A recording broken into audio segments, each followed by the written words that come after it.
Hong Kong is known as the financial hub of Asia, yet despite its reputation, it also has some of the worst living conditions imaginable. With its small territory densely packed with people, many are forced to live in cramped and uncomfortable spaces. This issue was highlighted by international media, which referred to some Hong Kong housing as chicken cages. Photographs depicted tiny apartments, only a few square meters in size, where the bathroom and kitchen were virtually in the same space. These living quarters appear incredibly cramped and inconvenient. While not all Hong Kong residents live in such conditions, many migrants from other countries and homeless elderly people often end up in these cages. Today, I'll tell you about a horrifying incident that took place in one of these apartments. The setting is a location in the district of Kwun Tok, approximately 40 minutes from Tsim Sha Tsui. It is a public housing complex called Lower Yung Hau Tok Estate, built in the 1960s. Known as one of Hong Kong's oldest housing projects for the poor, it has a long history, but like many impoverished communities, it is also a site of strange and unsettling events. This story is about the most shocking case that occurred there and gained widespread attention. It happened in the summer of 1975. On that day, residents of the apartment building were disturbed by a strange noise. For several mornings in a row, the sound of a woman crying echoed through the corridors. However, since the buildings in this area are tightly packed, residents had become accustomed to various noises and mostly ignored it. A few days later, a man named Zhang, who ran a shop on the ground floor, noticed an unusual stain on the ceiling. It was small and dark red. Zhang assumed it was animal blood, thinking the problem with rats in the building had finally been addressed by local cats catching one. However, when he returned a few hours later, the stain on the ceiling had grown significantly larger. Soon, red liquid began to drip down the walls. What had started as a small mark turned into a sinister and terrifying mystery that would haunt the residents of the Lower Yung Hau Tok estate for years to come. The blood began to collect in a bucket, and the stench became unbearable. Zhang could no longer endure the situation and immediately went upstairs to confront the neighbors. He knocked on the door, and a young man in his mid-20s answered. When Zhang asked what was happening, the man explained that a few days earlier, he had bought a chicken at the market and decided to slaughter it at home. During the process, he said, he hadn't been able to properly collect the blood, and it had spilled. Sorry, I couldn't gather the blood properly, the man explained. Slightly baffled, Zhang returned to his shop.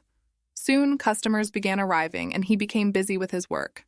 However, a few hours later, when Zhang glanced at the ceiling again, he was horrified. The red blood was still dripping, and the bucket he had placed under the stream was now full. You can see this in the accompanying photograph. But could one chicken really produce that much blood? Something didn't add up. Zhang felt uneasy and immediately called the police. The young man, 24-year-old Huang Kuntai, worked as a salesman at a household goods store, barely making ends meet. It turned out that before moving to this apartment, he had been a compulsive gambler, losing everything, including his family. After his wife left him, he began living alone and was admitted several times to a psychiatric hospital for treatment.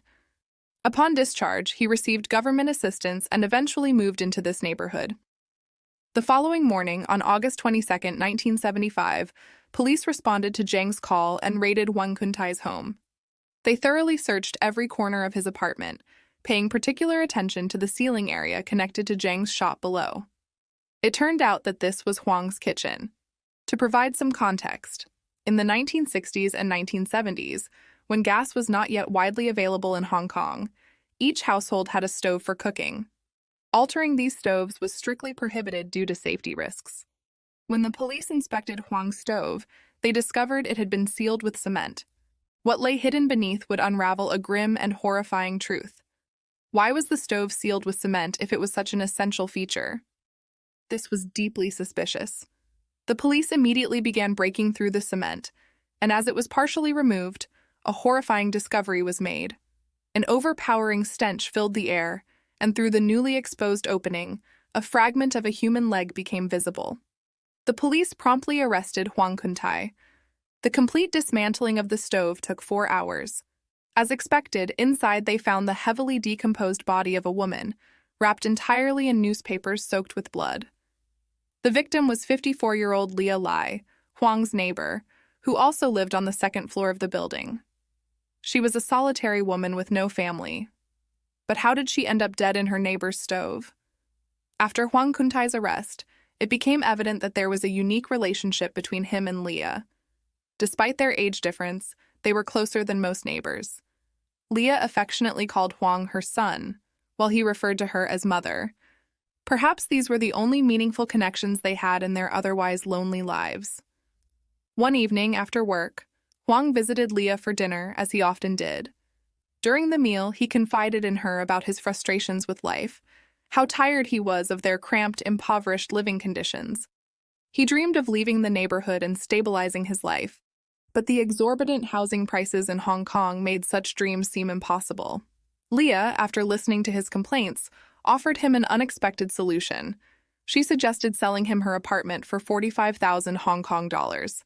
Even by the standards of the 1970s, this was an incredibly low price for housing, and Huang was shocked.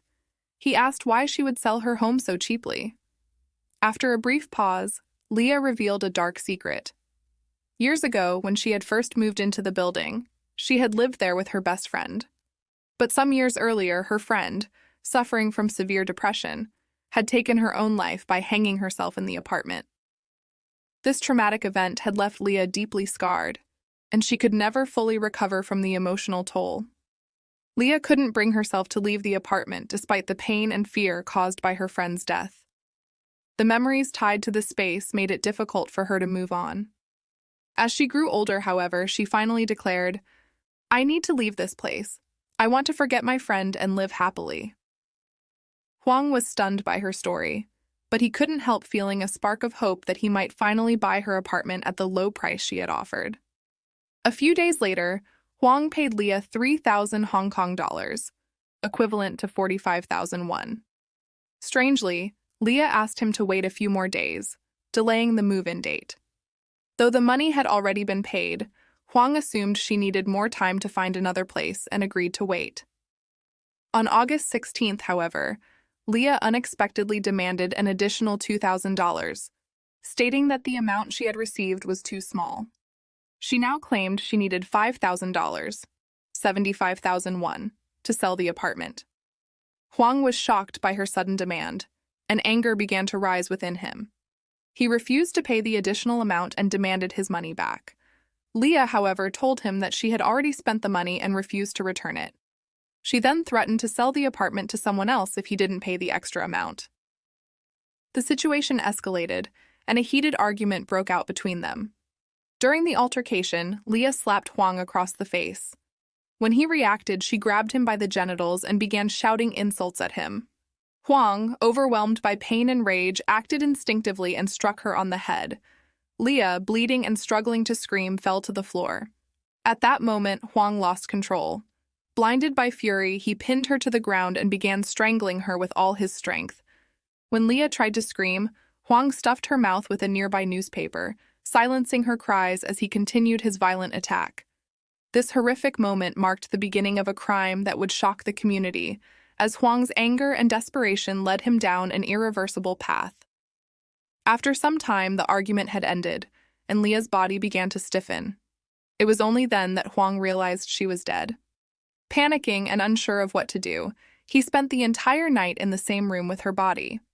The summer heat was intense, and the high temperature quickly accelerated the decomposition process, causing a foul smell to spread through the room. Realizing he could no longer delay, Huang decided to hide the body in the stove.